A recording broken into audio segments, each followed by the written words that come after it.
Hay historias que se cuentan solas. Vivencias que son parte de nuestra memoria. Es el trabajo de mujeres y hombres que nos identifica desde hace más de 60 años. Porque estuvimos siempre ahí donde nos necesitaron. Porque hicimos valer nuestras fortalezas.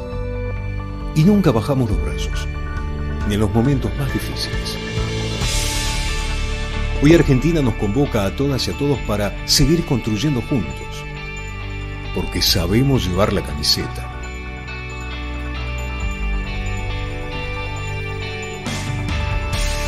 En cada laboratorio, en el territorio que conocemos, en el saber que generamos todos los días. Nuestra bandera son millones de compatriotas, de La Quiaca a Ushuaia, con quienes escribimos esta historia. Y lo seguiremos haciendo, porque contamos con lo más importante que puede tener toda buena historia: sus protagonistas. Son ustedes. Somos INTA. Es Argentina.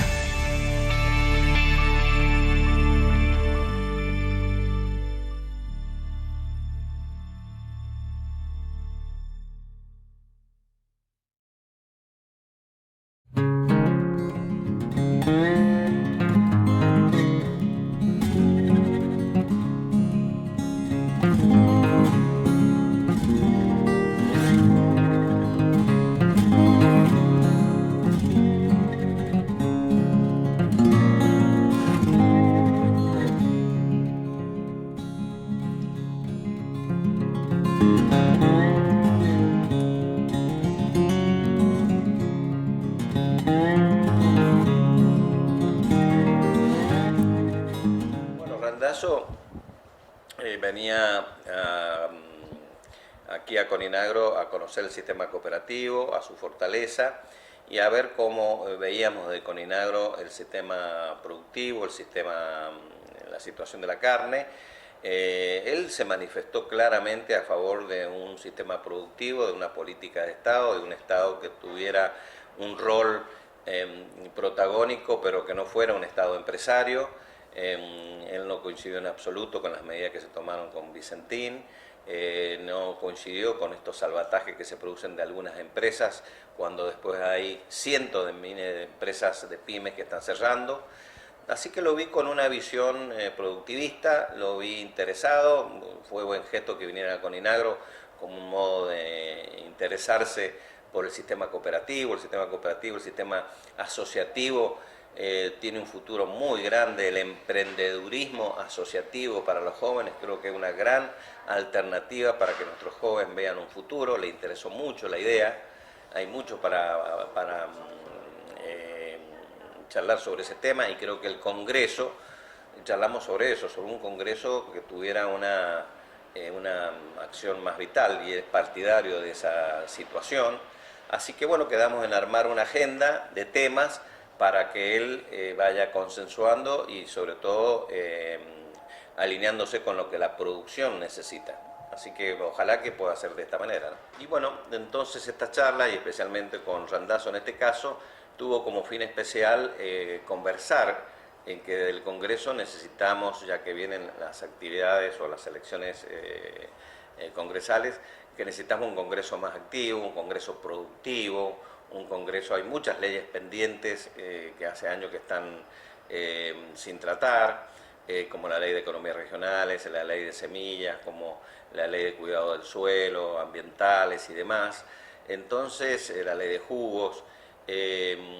Bueno, darle esa mirada al señor Randazzo, que él va camino a postularse para que haya justamente esa visión productiva del Congreso, no una visión simplemente de acuerdos electorales o acuerdos de partidos, sino que el Congreso varía tener una mirada hacia lo que el ciudadano necesita. Hablamos del tema de inflación, yo creo que es uno de los temas fundamentales.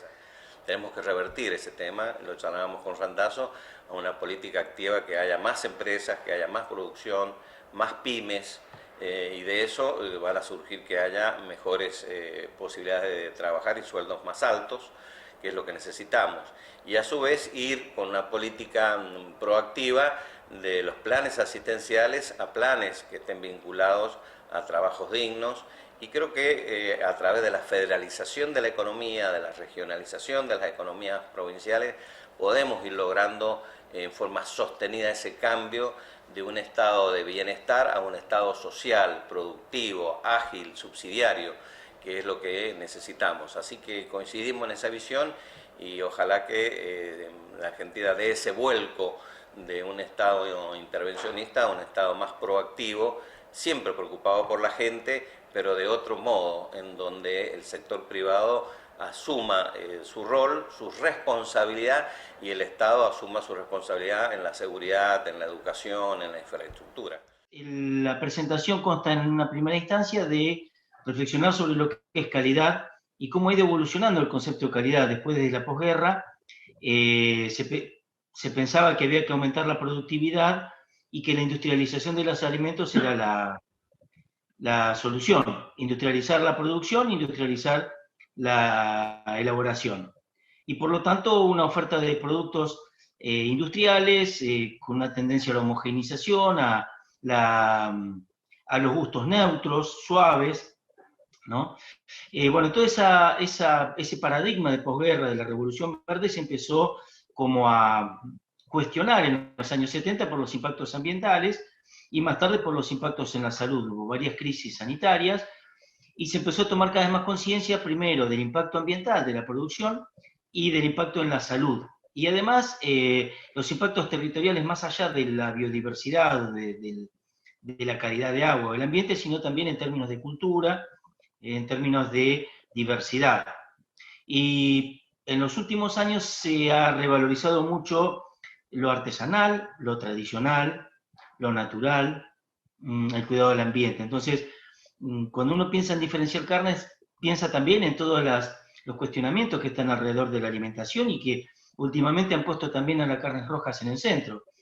En el caso de las carnes vacunas a pasto, es interesante comunicar, por ejemplo, que los bovinos, como todos los rumiantes, son necesarios en los ambientes para recolectar y degradar la fibra, volverla al suelo y permitir que vuelvan a crecer los pastos y así capturar carbono. Entonces, en la medida que la dieta bovina es basada en praderas, sobre todo si están consociadas leguminosas y gramíneas, bueno, hay un montón de componentes a tener en cuenta en la producción de carnes a pasto, y además la calidad de los ácidos grasos, y tiene ácidos grasos esenciales para la salud, por lo cual, desde el punto de vista ambiental y desde el punto de vista nutricional y de impacto sobre la salud, son muy valorados. Eso es lo que se debe comunicar o se puede comunicar, y es importante, por ende, entender qué es calidad y para quién. En segundo lugar, es interesante también cómo se lo comunica, qué tipo de sello de calidad. Entonces la disertación pasa un poco revista sobre lo que es un producto orgánico, la posibilidad, la potencialidad de comunicar un sello de ese tipo, o denominaciones de origen, en cuyo caso la denominación de origen nos remite a una escala territorial, y con una denominación de origen estaríamos diciendo, bueno, este producto es único porque viene de este territorio. Entonces hay dos trabajos. Uno es decir en qué es único y luego entender qué factores del territorio lo hacen único, por lo cual se piensa en una delimitación.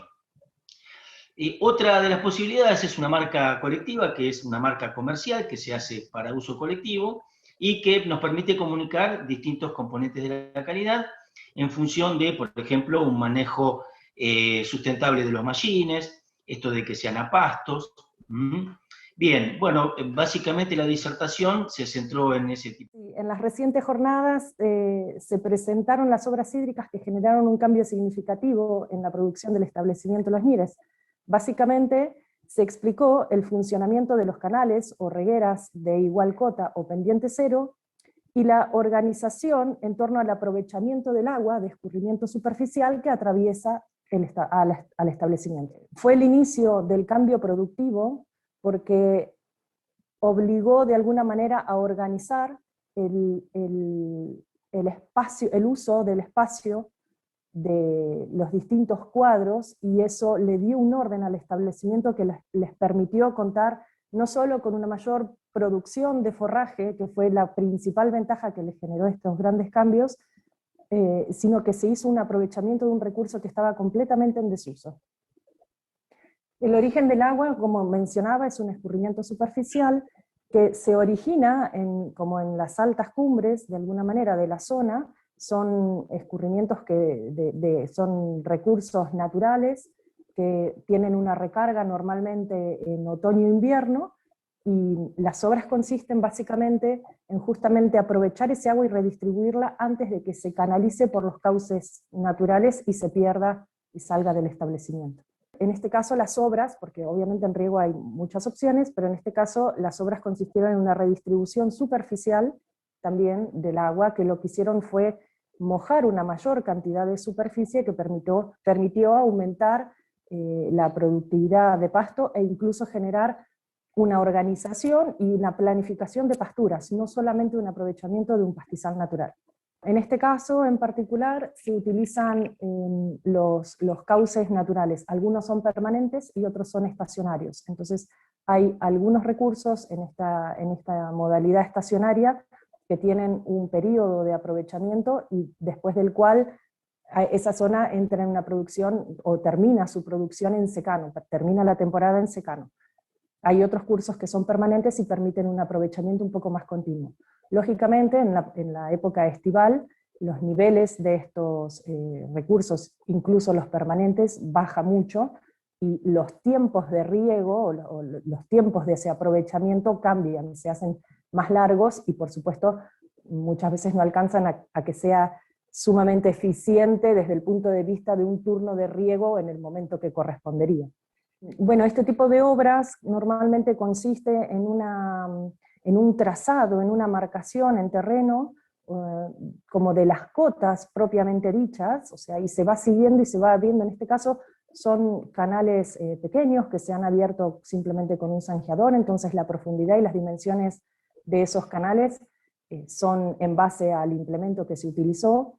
Hay obras de este tipo que son más grandes y que se complementan con otras estrategias y otros métodos de distribución de agua también, pero sí, se requirió una maquinaria, se requirió de un estudio previo del terreno, se requirió, bueno, por supuesto, de niveles láser y de tecnología acoplada al sistema, a las herramientas que permitieron el trazado y la diagramación de estos canales.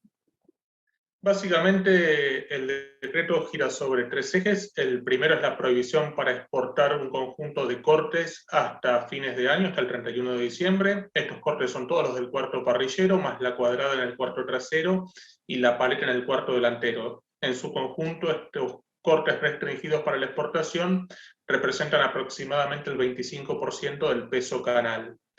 El segundo eje que tiene este decreto es la restricción de exportaciones a un cupo equivalente al 50% de la performance exportadora de cada empresa frigorífica durante el periodo julio a diciembre de 2020. Esto significa para los meses de julio y agosto, cuando en principio está vigente esta restricción, no más allá del 31 de agosto por ahora, que en estos 2 meses las empresas tendrán un límite para exportar en su conjunto de unas 29.770 toneladas peso producto.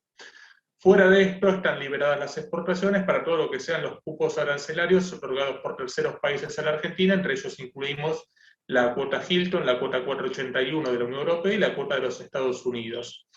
Estas cuotas pueden usarse libremente, no hay un límite mensual o un equivalente a lo que sería dividir el año por 12, pueden usarse en principio libremente en estos 2 meses también, por lo cual suponemos que la restricción de exportaciones con respecto a los primeros 5 meses del año va a rondar el 30 al 35% en volumen. Bien, a corto plazo, sobre todo en estos 2 meses en los cuales en principio esto estaría vigente, el impacto es una menor demanda de Hacienda y menor demanda de hacienda implica menor nivel de actividad, por lo cual los productores se van a ver afectados, los transportistas se van a ver afectados porque van a mover menos animales de los campos a los frigoríficos exportadores. También los veterinarios y otros profesionales que se desempeñan en los frigoríficos exportadores van a tener menos carga laboral. Los empleados de la industria frigorífica van a estar algunos en garantía u otros no percibiendo extras por productividad, por lo cual la afectación es a lo largo de toda la cadena ganadera porque significa en síntesis trabajar menos. O sea, lo que no se haga por exportación difícilmente en estas industrias orientadas a los mercados externos sea sustituida por producción para el mercado local.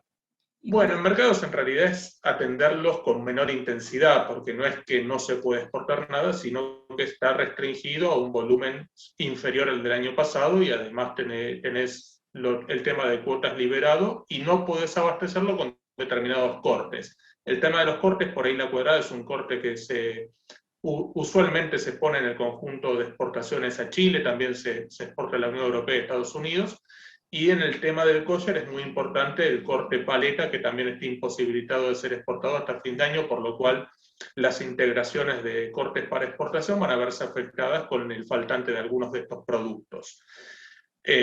Además tenés el problema de los parrilleros de los animales tipo manufactura que difícilmente puedan venderse para consumo porque no tienen la calidad adecuada para lo que es la demanda local. En términos de divisas, me preguntabas, podría ser de hasta 100 millones, pero seguramente con el conocimiento de los mercados que tienen las industrias exportadoras pueden amortiguar este impacto y que sea inferior, priorizando aquellos negocios de mayor valor en la utilización del cupo. Bien, veníamos creciendo desde 2017 en adelante, todos los años iba subiendo un peldaño, digamos, el nivel de exportaciones, peldaños grandes en algunos casos, y habíamos llegado a un récord en volumen de aproximadamente 900.000 toneladas res con hueso en el año 2020. El año 2019, si bien el volumen había sido levemente inferior, por mejores precios, la generación de divisas fue más alta que en 2020, en el año 2019. China pagó mucho mejores valores en 2019 que en 2020. Y en 2021 los precios en China seguían desinflados y había varios mercados con precios relativamente bajos por los impactos del COVID-19. Sobre todo para nosotros, el caso de la Unión Europea, que tuvimos varios meses con valores del Hilton por debajo de los 10.000, que eran valores realmente bajos. El 2021 venía en volúmenes por encima del 2020, hasta el mes de mayo inclusive, pero seguía por debajo en valor, o sea, seguía repitiéndose el fenómeno de 2020 contra 2019 de más cantidad por menos plata. Ahora con estas restricciones, seguramente las exportaciones de 2021, que venían en volumen al menos arriba de las 2020, vayan por debajo y el recorte posiblemente hacia finales del año ronde el 10 al 15% con respecto a los volúmenes de 900.000 del año pasado. Pongámosle un número entre 775 y 800.000 toneladas de ser esta restricción levantada a partir del 31 de agosto, como hasta el momento tenemos por lo menos optimismo que así sea. Los alimentos balanceados, obviamente, en el mercado hoy, digamos, son los alimentos que nos permiten por ahí, en el caso de actividades en el que buscamos eficiencia productiva, son los alimentos que tenemos al alcance, que son balanceados comerciales, y de esto por ahí nos vamos a ir metiendo después un poquito en este tema porque es para charlar para rato. El tema del balanceado, bueno, es una cuestión que mucha gente cree que un alimento balanceado está hecho con químicos o que no es natural. Y bueno, sobre esto podemos charlar y discutir un montón, ¿no? Los balanceados, justamente nosotros decimos que son balanceados pensando en una balanza. Decimos que están balanceados de acuerdo a los requerimientos nutricionales de las aves. Es decir, para nosotros tener un equilibrio, tenemos que estudiar primero cuáles son los requerimientos nutricionales en determinada categoría o en determinada edad, porque no es lo mismo un alimento balanceado para un pollo parrillero que para una gallina ponedora, que para un pavo, no es lo mismo, por eso tienen diferentes nombres y para diferentes categorías, para el inicio, para la recría o para cuando están en etapa productiva o terminación en el caso del pollo parrillero. se estudia cuáles son las demandas nutricionales que tienen y los aportes que hacen la mezcla de granos y que conforman básicamente un alimento balanceado, ¿no? Mezcla de granos de maíz, de soja, de sorgo, bueno, de diferentes granos, porque las aves son granívoras, entonces consumen granos, pero molidos, como se hace el alimento balanceado. Entonces se mezclan esos cereales de acuerdo a las necesidades nutricionales que tiene el pollo en esa categoría. Y se balancean para que se cumpla un equilibrio, es decir, que el alimento balanceado le aporte las proteínas, vitaminas, minerales, la energía necesaria que el pollo tiene. Si nosotros a ese alimento balanceado le metemos otras cosas, le metemos más maíz, por ejemplo, hacemos que ese balanceo se nos vaya para un lado. Entonces estamos desbalanceando la dieta. Eso es algo que yo siempre trato de explicarlo así porque, bueno, es muy común, ¿no? A veces decimos, el alimento balanceado está muy caro, le metemos un poco de maíz para rebajarlo, pero bueno, estamos desbalanceando la dieta. Entonces, ese alimento en el que estábamos ofreciéndole a un pollo parrillero, por ejemplo, o a una gallina ponedora que tiene un 15% de demanda de proteínas, al meterle maíz no le estamos metiendo proteínas y estamos diluyendo ese 15% de proteínas que necesitaba esa gallina, ¿no? Entonces, en vez de darle la ración diaria con ese 15% de proteínas que necesitaba la gallina, le estamos dando con un 10, con un 12. ¿Y qué nos sucede? Después las gallinas pasa que empiezan a picarse entre ellas, empiezan a picotearse, se estresan. ¿Por qué? Porque el alimento se ha desbalanceado. Ya nos vamos a meter igual un poquito más en ese tema, que es muy lindo charlarlo y poder entenderlo así como para decir uno a veces cómo me manejo con los alimentos, ¿no? Y bueno, todo lo que son los medicamentos también en el mercado, dependemos un poco de ellos, ¿no? Bueno, nos vamos a meter un poquito con lo que son las ponedoras. Vamos a hablar de gallinas ponedoras. Yo, como les decía, de estos temas hay muchísimo para hablar y obviamente espero que alcancemos a tratar hoy, tratar de hablar lo más que se pueda, pero no me quiero detener en detalles por ahí que, digamos, que no nos permitan avanzar demasiado con los conceptos más generales. En el caso de ponedoras existen muchas razas, tanto para piso como para jaula. Ustedes sabrán que hay gallinas, se llaman de líneas livianas, que son más bien las que van en jaulas. Por ahí tal vez hay gallinas que son creadas genéticamente para producir de esa manera, en jaulas, y que a veces contrariamente cuando se las compra y se las cría de otra manera, como por ejemplo a piso, resulta que son muy delicadas de las patas, cuando los pisos tienen mucha concentración de amoníaco, se les agrietan las patas, se lastiman, sufren, entonces por ahí nos debemos adaptar a veces con las ponedoras que elijamos de acuerdo al sistema que nosotros vamos a tener. Una gallina más pesada, por ejemplo, una negra INTA, que es una ponedora que se produce en el INTA a través del cruzamiento de dos razas puras, no se adaptaría, por ejemplo, a un sistema de crianza en jaula. Es una gallina que necesita más espacio, caminar, moverse, gimnástica, que realice movimientos para que pueda tener una mejor vida y una mejor producción.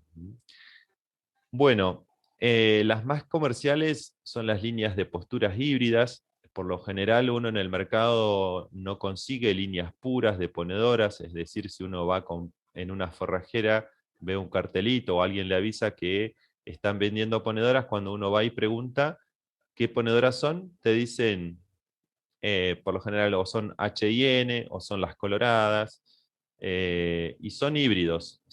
¿Qué quiere decir eso? Que provienen de la cruza de dos razas puras, de dos líneas de postura por lo general. En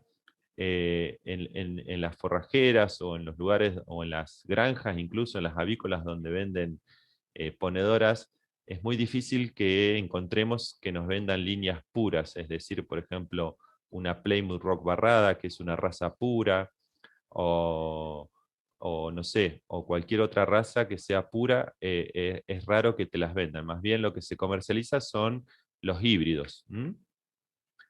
¿Y por qué creen que, si alguien se anima a responder, por qué creen que están estos híbridos en el mercado? Me gustaría escucharlos. Si alguien se anima. Hola, Sí, ¿me escuchas? Soy Isabel. Isabel, te escuchamos. Sí, yo creo que los híbridos están en el mercado porque lo que hacen es entrecruzar varias razas puras y tratar de buscar, digamos, lo que más me conviene de cada raza de acuerdo a lo que yo quiero producir. Bien. Exactamente, sí, sí.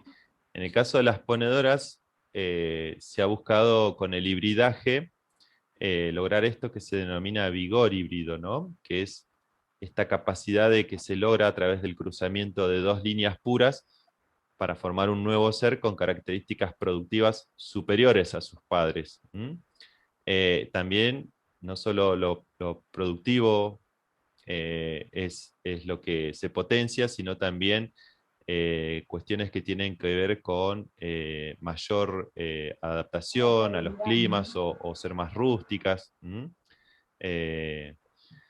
Bueno, para lo que vayamos a decidir de trabajar con ponedoras debemos evaluar su rusticidad y adaptación a nuestro ambiente. Yo les diría, por ejemplo, sé que está participando gente de diferentes ambientes, ¿no? No es lo mismo pensar en una ponedora de jaula en plena cordillera que más bien en el valle o en otra zona, digamos, más cálida. Yo he tenido la oportunidad, como les decía, de ver incluso gallinas por diferentes programas de asistencia a productores y con tal de promover la actividad avícola, que se han entregado en algunas oportunidades, lo he visto yo, que se han entregado estas ponedoras como esa colorada que se ven ahí, que son las que se crían en jaulas por lo general, le han entregado a productores que viven en plena cordillera. Y son gallinas que no aguantan el invierno, que se les mueren, porque también las realidades productivas de esos productores a veces no son acompañadas con otras cuestiones que tienen que ver con mejoras de infraestructura, con mejores protecciones para estas aves, entonces no soportan esos ambientes tan extremos y no dan, o se mueren o no dan producción, ¿no? Entonces, no es lo mismo pensar en una gallina, una Leghorn, por ejemplo, que son las gallinas blancas, las que ponen los huevos blancos, que una negra INTA. Bueno, acá ya nos vamos... Perdón, Sí, perdón, Sebastián, Luciano, a mí me gustan mucho para esta zona las negras INTA. ¿dónde estás, Leticia? En San Martín de los Andes, en San la base Martín. Cerro Chapelco, por ahí andamos viviendo. Por el Bueno, frío, ellas son empluman rápido, reempluman rápido, y son muy, a mí me gustan porque también son muy contentas. Ellas son de charlar, pero son re totalmente. territoriales, Sí, sí, sí, yo digo, para mí, yo digo, a mí me causa gracia a veces observarlas, soy muy observador en esas cosas, y las negra INTA tienen particularidades tal cual lo describís, Leticia, son muy dóciles, se dejan agarrar, son muy buenas productivamente, incluso te diría, se denominan como de doble propósito, es decir, después de su ciclo de producción de 2 años, es una gallina que más bien tiene buena contextura corporal, entonces se puede aprovechar su carne. Hay otras gallinas que son las que van en jaulas, por ejemplo, como la Leghorn, esa que les nombraba, o la H&N, que son las coloradas, o cualquier raza nuevas, porque también hay un montón en el mercado hoy en día, pero que por ahí son las que van en jaulas que, terminado el ciclo productivo de esas aves, por lo general se descartan, no se aprovecha su carne porque no tienen casi nada de carne, son pura carcasa. esqueleto, pura carcasa, tal cual. pero igual son ricas. Una consulta. Sí, Samuel Altamirano, Samuel. hablo de acá de Paso Aguirre. ¿Qué tal, Samuel? Una consulta con... ¿Cómo anda? ¿Las negritas INTA las producen ustedes? O sea, para conseguirlas, yo he mirado mucho y he buscado acá en internet. Para trabajarla sería el proyecto Gallinas Felices, que le llamamos nosotros, que es la gallina a gallinero, pero en el día suelta. O sea, sería Bien, come y después se largan. bien. Quería saber si eso. Bien, bueno, nosotros desde esta capacitación no estamos promocionando ninguna venta de aves, ni disponemos a la venta de aquí de gallinas ponedoras. Desde INTA no, desde aquí no se comercializan. Sí, está el programa Pro Huerta, que es un programa del Ministerio de Desarrollo Social de la Nación, a través del cual bueno, el centro de multiplicación de aquí de Zapala se provee de planteles reproductores de INTA Pergamino. Nosotros lo que hacemos es criar esos planteles reproductores y bueno, incubamos esos huevos para sacar las ponedoras. Pero bueno, ahora este año estamos en una etapa en la que hace poquito llegaron los planteles nuevos, así que hasta que no empiecen a poner, digamos, más hacia fin de año, no vamos a tener producción de pollitos como para pensar desde el programa Pro Huerta, convocar a los promotores y a los técnicos que están distribuidos en todo el territorio para que nos acerquen la demanda y bueno, a través de ellos poder llegar con esas pollitas que por ahí, obviamente la demanda es altísima, no llegamos a cubrir nunca toda la demanda que hay porque uno, les puedo asegurar que uno dice, regala un pollito y se vienen 1000 personas corriendo a buscarlo. Es algo que a la gente le llama mucho la atención, entonces bueno, todo el mundo quiere hacer, pero bueno, en eso estamos. Seguramente allí en Paso Aguirre estamos trabajando y agradezco a Samuel que estés participando porque hoy vamos a ver algunas fotos de productores, incluso de ahí de Paso Aguirre.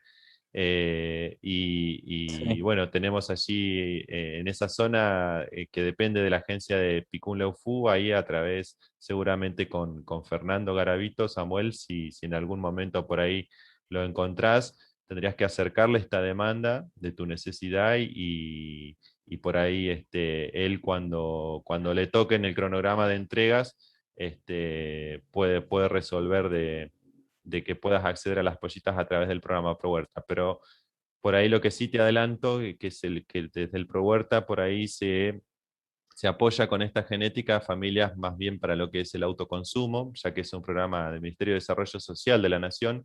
Entonces por ahí si vos querés hacer 100, 200 gallinas, no se puede entregar esa cantidad a un solo productor. Pero bueno, es una genética Ok. que se puede conseguir, está incluso en el mercado, por ahí hay que pensar en otras provincias, y que sí, es cierto, es muy buena, yo la he visto, es una gallina que puede andar bajo una nevada afuera, no se muere, no se congela, produce prácticamente casi todo el año, no necesita a veces en el invierno de que le pongamos luz artificial para que produzca, sino que la gallina mantiene un nivel de producción bastante continuo, bastante estable, así que bueno, es muy elegida por esas características y por su comportamiento. Son unas gallinas que son muy dóciles. Uno deja la puerta abierta de la casa y se suben arriba de la mesa a picotear, digamos, son bastante accesibles para el trabajo con ellas a diario. Eh, bueno, todas las ponedoras responden y necesitan de fotoperiodo, o sea, de manejo de luz artificial. ¿Por qué? ¿Qué sucede si tenemos en un galpón 2000 gallinas y las tenemos todas en jaulas y cuando empieza a llegar el invierno, las gallinas esas van a dejar de poner? Entonces necesitan sí o sí que se les haga un manejo de luz para de alguna forma, yo digo, entre comillas, ¿no?, engañarlas simulando la cantidad de horas de luz que hay natural para que esas gallinas, las horas de luz naturales que hay en la primavera-verano, ¿no? Es decir, en esta época, acá en la zona, tenemos aproximadamente 10 horas de luz naturales. Una gallina para estar estimulada necesita entre 14 a 16 horas de luz. En promedio podemos decir 15 horas de luz por día. Si nosotros tenemos 10, 12 horas de luz como mucho, digamos, naturales, esto hay que observarlo dentro del gallinero desde el momento en el que uno puede distinguir objetos o los animales dentro del gallinero hasta que ya no los puede distinguir más a la noche. Ese sería el horario que tendríamos de luz natural en el gallinero. Si tenemos entre 10, 12 horas y decimos que necesitan 15 horas, nos está faltando luz, y entonces por eso es que a veces uno cuando viaja y ve por ahí en la ruta grandes galpones avícolas, los ve con los foquitos prendidos, ¿no? Es porque se les está dando luz artificial para que se simule de alguna forma la cantidad de horas de luz que hay naturales en lo que es primavera-verano, y tengan un régimen de unas 15 horas de luz para estar estimuladas para la producción de huevos.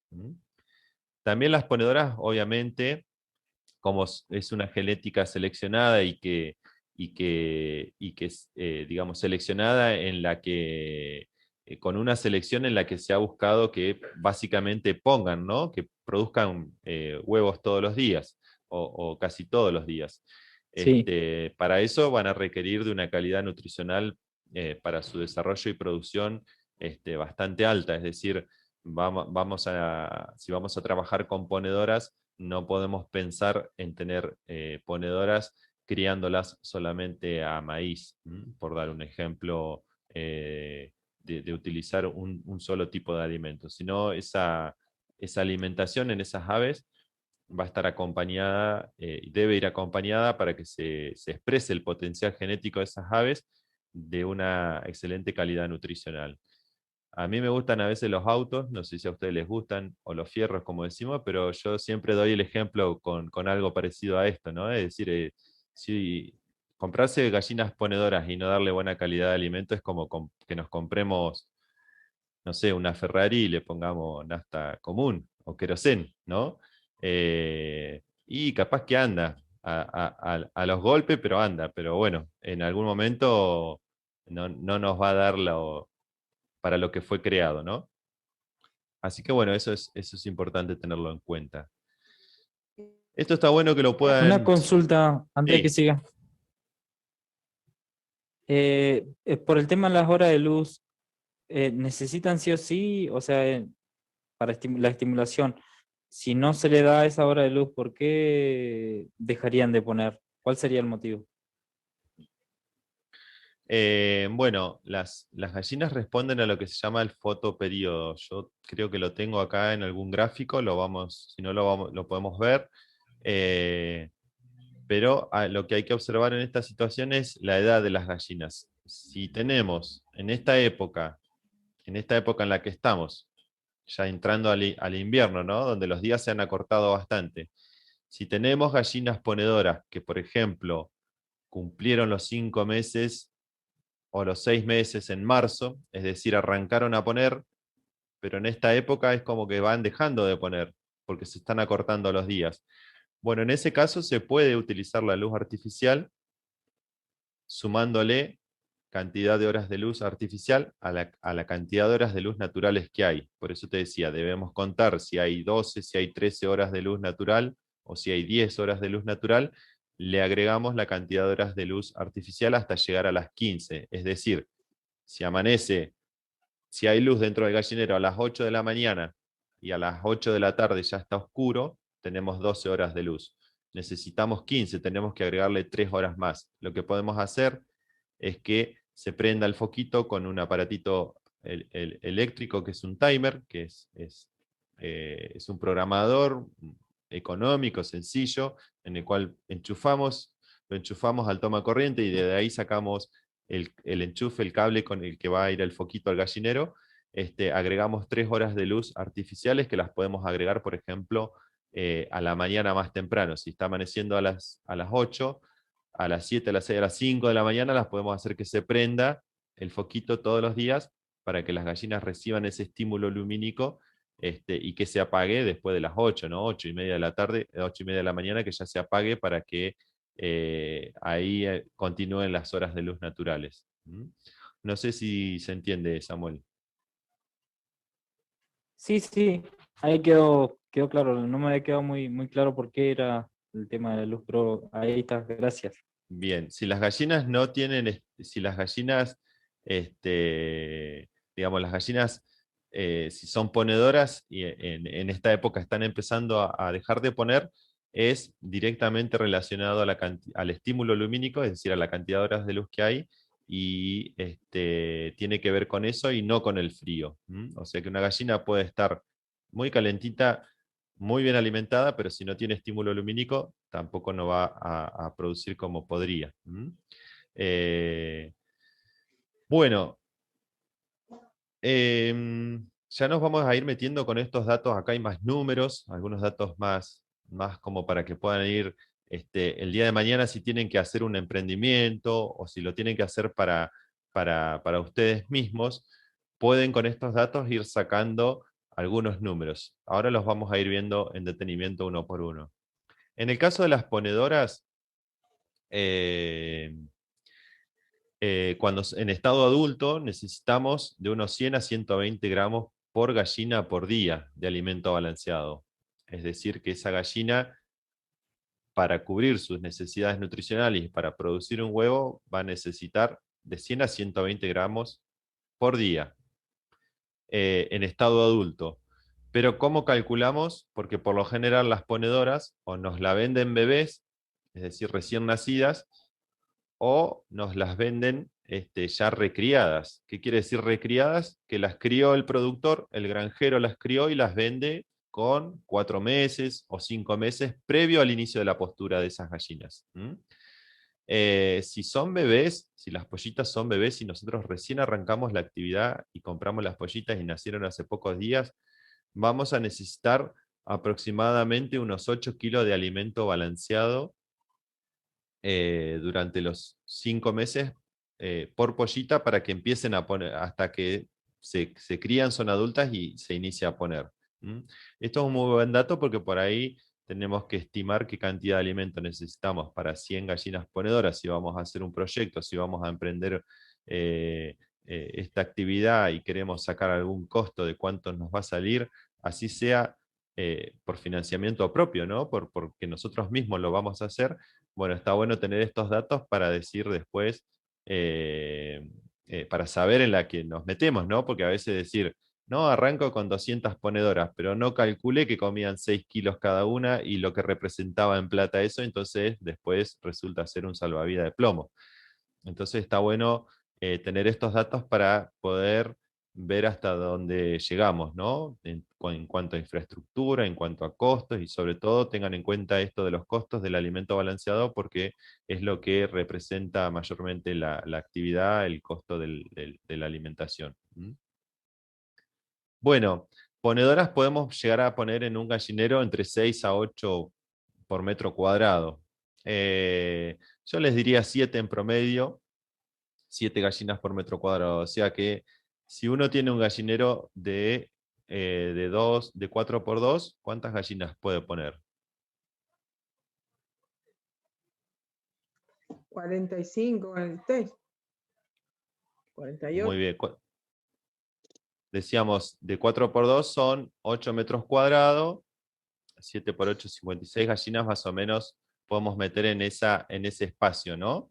Esto está bueno porque nos permite dimensionar de acuerdo a si ya tenemos infraestructura, hasta cuántas gallinas vamos a poder criar ahí adentro, porque a veces tenemos unas infraestructuras muy lindas y se subutilizan teniendo menos gallinas de las que pueden estar, y ahí nos estamos yendo de lo que hablábamos al principio del inicio de la jornada de la eficiencia productiva, ¿no?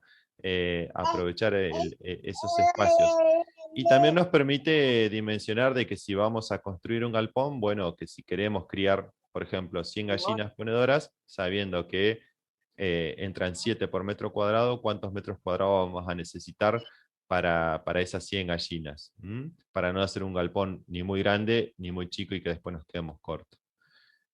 Bueno, otra estimación y otro dato numérico que por ahí ayuda a dimensionar un poco y a estimar la producción, los costos, Es esto de la producción. Ahí dice estimación de un 75 a un 80% de producción en promedio. ¿Qué quiere decir esto?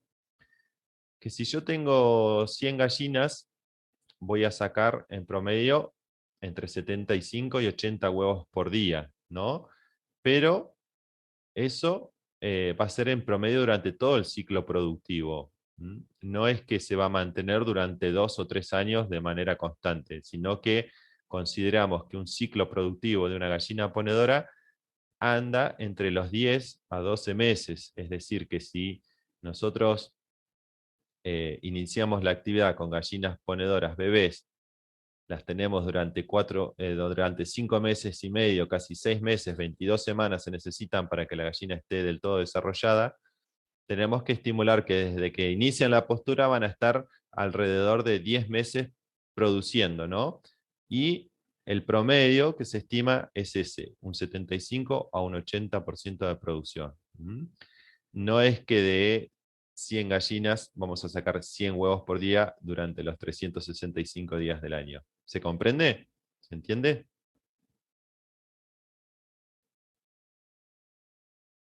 Bien, los que hablan por ahí acuérdense de activar el micrófono porque por ahí hablan y no los escucho. Sí, se comprendió. Muy bien. Bueno, y otra es también considerar el replume y la renovación de lotes, es decir, cuando trabajamos con ponedoras, si no tenemos en cuenta estas características naturales, a veces los números se nos pueden ir para otros lados, ¿no? Entonces, el replume es algo que naturalmente lo van a hacer.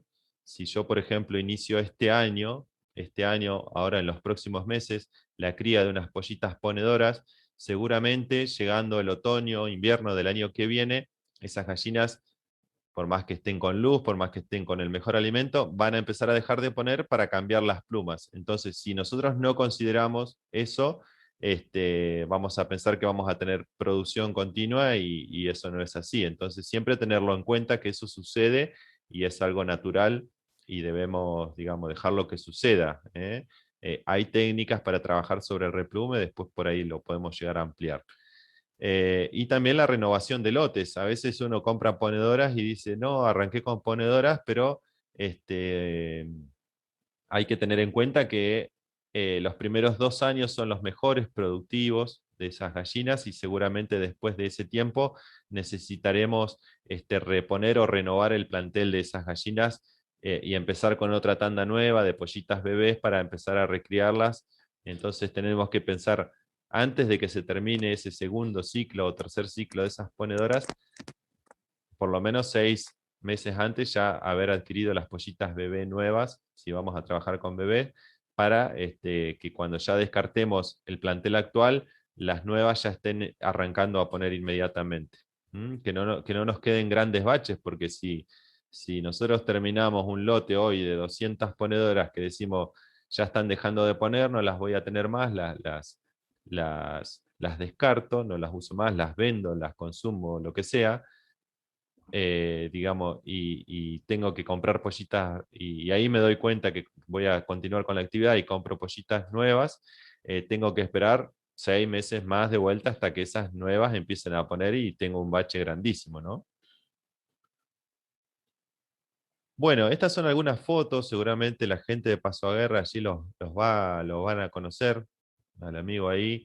Yo ahora les quería mostrar algunas cuestiones que tienen que ver con manejo, con implementos, con cómo también desde lo casero podemos ahorrarnos, ¿no? Porque si bien yo les decía hoy qué es lo que nos ofrece el mercado, con respecto a implementos encontramos todos los modelos de comederos, todos los modelos de bebederos que se les ocurran con todos los colores que quieran, pero eso genera una inversión y no es nada barato, y encima también el transporte, porque son insumos que por ahí vienen de lejos, de otras provincias, y ya nos llegan al pequeño productor con un costo altísimo.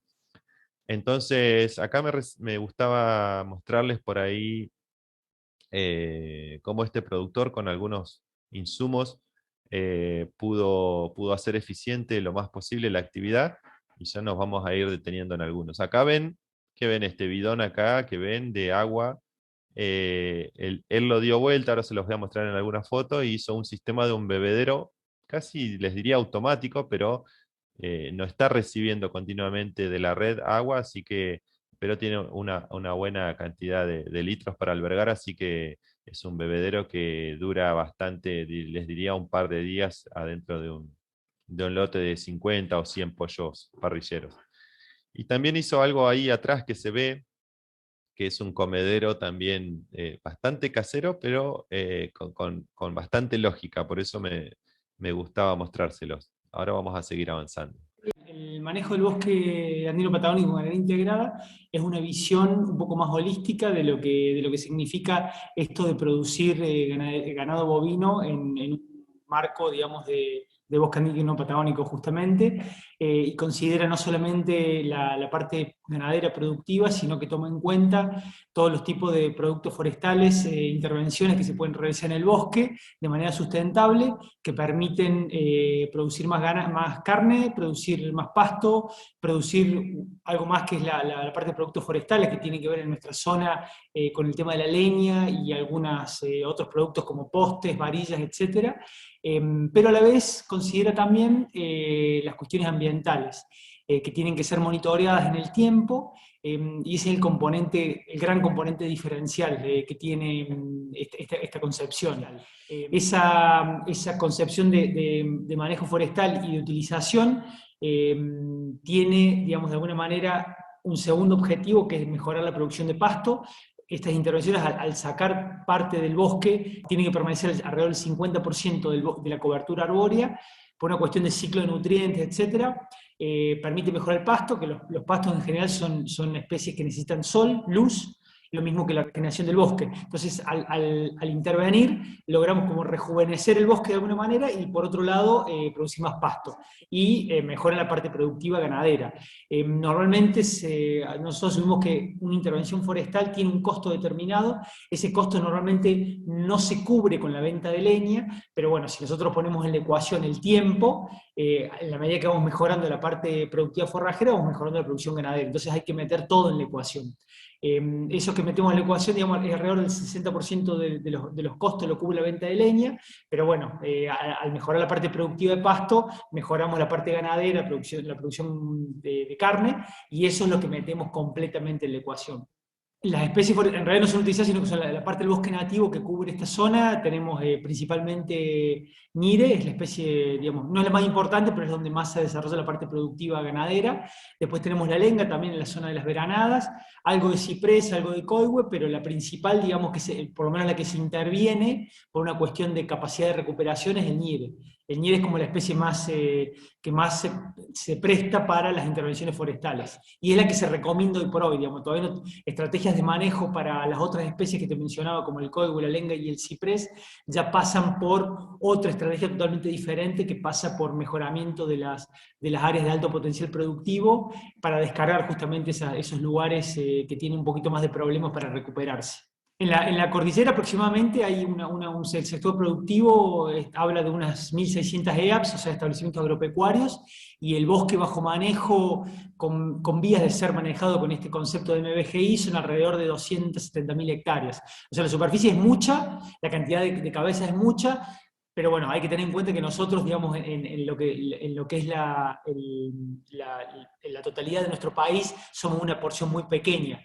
De hecho, digamos, la ganadería en el bosque andino patagónico no logra cubrir la demanda que tenemos local, interna, para toda Patagonia, me refiero. Si bien acá la zona de Esquel y la provincia de Chubut es la más importante, la ganadería de cría, siempre importamos carne desde el norte, digamos, del país mismo, ¿no? De la zona libre aftosa con vacunación, pero importamos carne. Y el destino de la producción local generalmente es importación, porque es un producto de alto valor exportable, pero bueno, para el consumo interno dependemos en cierta manera, un 30% la cubrimos con carne sin hueso que proviene del norte. La estancia Los Ñires es un campo de 5.000 hectáreas que está en el noroeste de la provincia del Chubut, en plena cordillera de los Andes, límite con Chile, digamos. Estamos en línea recta a 10 kilómetros con Chile, o sea que es un campo netamente de cordillera.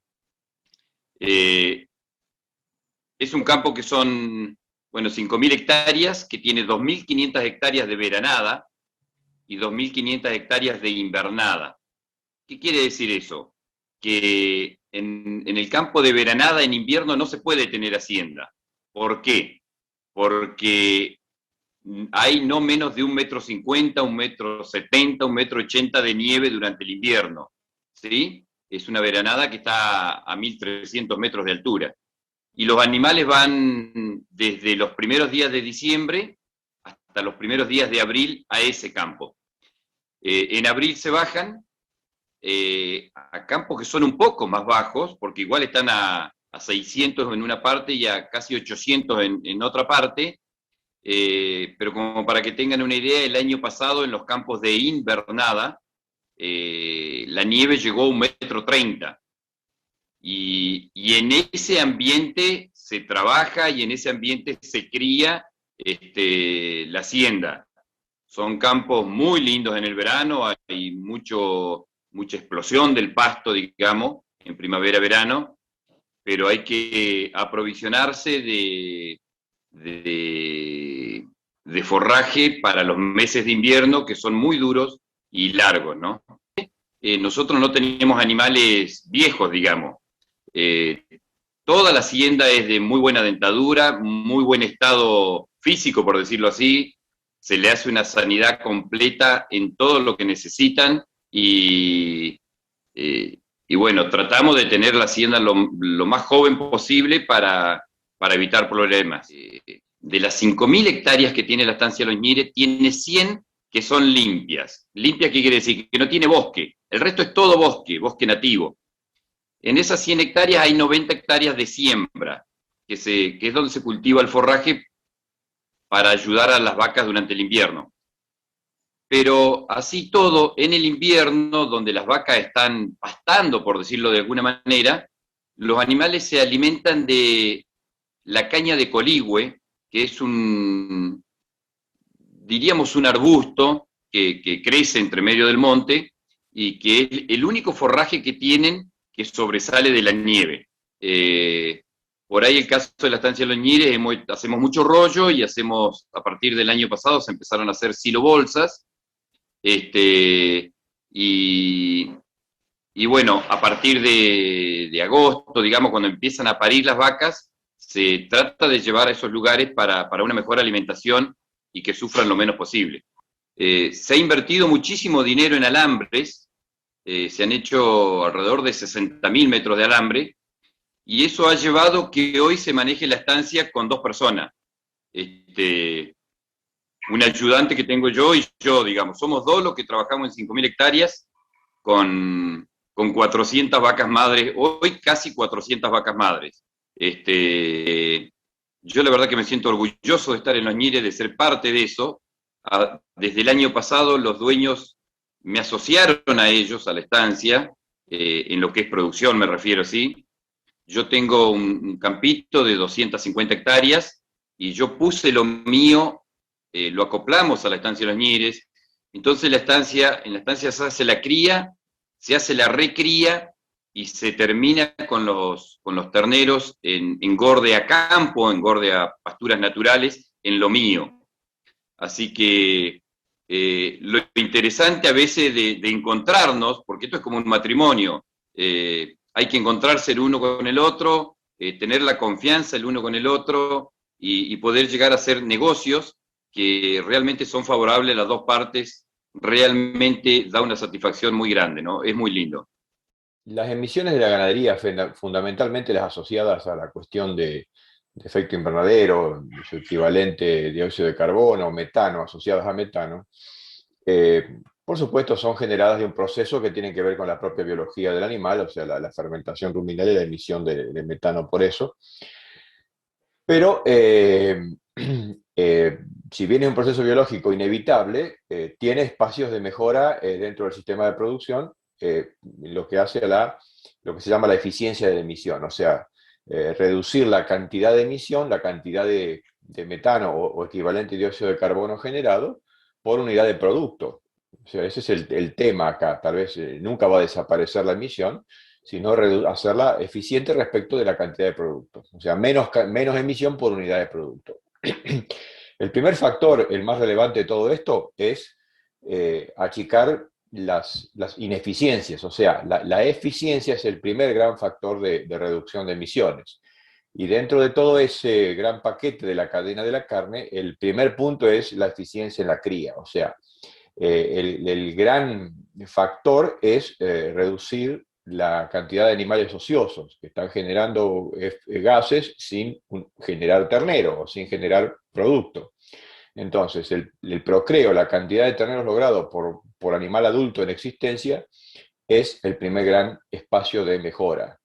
Es así que, por ejemplo, el 10% de mejora en el procreo o en el destete puede generar, aún con los mismos pesos de destete, generar mejoras más que proporcionales en el metano. O sea, podemos mejorar un 15 hasta un 20%. El otro punto de mejora, después de haber discutido la cría, es la recría y el engorde. O sea, no es lo mismo tener un animal nacido y destetado a los 6 meses y tenerlo luego 15 o 20 meses dando vueltas y comiendo y recriando, que tenerlo un año. O sea, o pasar de 3 años a un año, ¿no es cierto?, de recría y engorde, o eventualmente, lo que es más común, llevarlo a 18 o 15 meses. Bueno, ¿dónde está el punto allí? Es que hay que acelerar los crecimientos de recría, el aumento de peso de recría, y en la terminación ser lo más eficiente posible. Si es pastoril, justamente armar una cadena forrajera que nos coloque los aumentos de peso lo más próximo al kilo por día, en la etapa de terminación por lo menos. Y en la recría estar arriba de los 600 o 700 gramos. ¿Por qué digo esto? Porque son metas, son espacios donde podemos casi en la recría duplicar los aumentos si tenemos oportunidad con los forrajes, con los instrumentos que tenemos, y en los engordes ser lo más eficiente posible. Aunque parezca lo contrario, el corral de engorde en esto es un enfriador del sistema, o sea, por decirlo de alguna manera. O sea, ¿por qué? Porque hace las cosas de engorde muy rápido, duplica los aumentos de peso que ocurren en el sistema pastoril, y por lo tanto la emisión por unidad de producto es menor. Se discutirá luego si el origen de esos insumos tienen mayor oportunidad también de mitigarse o reducir. Podemos hablar incluso que todo el proceso pastoril puede ser capturador neto de energía de carbono por su habilidad para cosecharlo en las raíces o en materia orgánica del suelo. Entonces, el punto que sigue es, además de las eficiencias, de reducir la emisión por unidad de producto, o sea, de reducir la huella de carbono en el proceso ganadero, es como también el proceso participa de una ecuación más compleja del sistema, que es el balance de carbono. O sea, podríamos llegar a decir, bueno, el sistema ganadero puede llegar a ser carbono neutro si logramos que en toda la cadena se capture carbono y eso contrarreste la emisión. O sea, podemos capturar en masa radicular, en materia orgánica edáfica, en materia orgánica de cobertura, y eso incluso en un modelo silvopastoril en biomasa aérea, en biomasa forestal. Consecuentemente, podemos llegar a tener un balance positivo eventualmente, ¿no es cierto? Hay casos de eso, pero esto no exime de hacer el esfuerzo en toda la cadena ganadera de acelerar los procesos, reducir las eficiencias la ineficiencia de la cría y acelerar los procesos de recría engorde para justamente ser más eficiente también en esa etapa. O sea que sí, hay empresas intentando esto, tratando de medirlo, e incluso intentando diseñar en el sistema de alguna manera el ingreso de insumos o el uso de los insumos, ya sea de producción propia o de acopio, de compra, con una lógica que es tratar de hacerlo eficientemente, o sea, no por inyectar insumos, disparar procesos de emisión no demasiado pensada, ¿no? Pero debo decir que sí, hay productores que lo están pensando y algunos con iniciativas muy, muy creativas y muy interesantes, sí. No.